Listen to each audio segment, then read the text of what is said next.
Hello guys, welcome back sa akin channel, and for today's video, bali may ituturo ko sa inyo guys, isang trending na naman ngayon sa social media, bali Gemini AI. Katulad dito guys, ayan, gagawa tayo ng sariling ganyan at ituturo ko sa inyo step by step para makagawa rin kayo ng Gemini AI sa inyong photos.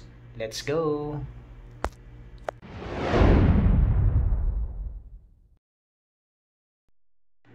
At sa pasimula ng ating tutorial guys, bali pupunta lang tayo sa Chrome.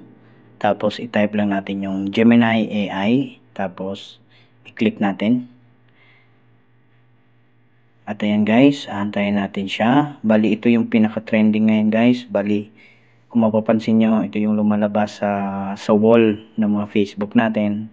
At ito, ituturo ko sa inyo. Bali may copy paste tayo dyan guys. Tapos para mas mabilis, ilalagay ko lang siya sa description link para i-copy paste nyo lang din para mas mabilis yung paggawa nyo sa inyong Gemini AI photo. Then next guys, upload lang natin yung photo na alin sa gusto nyong photo. Bali ito try ko yung photo naming mag-asawa nung kasal. Ayan, pili. Kahit ano guys, kahit sasakyan man yan o anong gusto nyong i-ano sa Gemini AI na photo. Bali, ito yung napili ko. Picture namin mag-asawa. At ayan.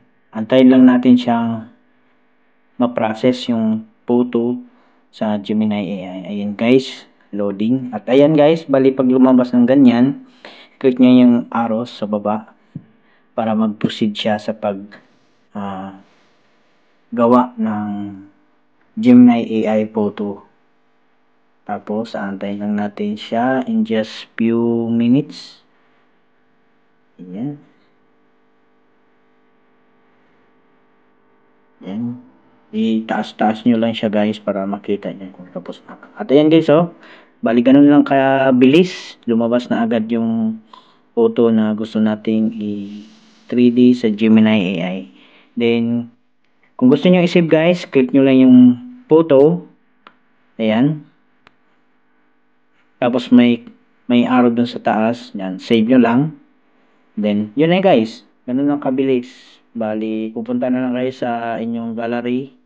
At dun nyo makikita yung photo niya inyong in-edit. At ito guys, ito yung before and after sa ating ginawa na Gemini AI. At ito naman guys, bali ibang, ano naman siya, ibang posisyon.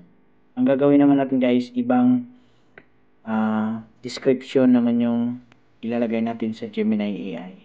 At hanap ulit tayo ng photo. Ibang photo naman yung pipiliin natin. Bali yung nakaharap kaming mag-asawa. Ito. Same procedure guys. Antayin lang natin yung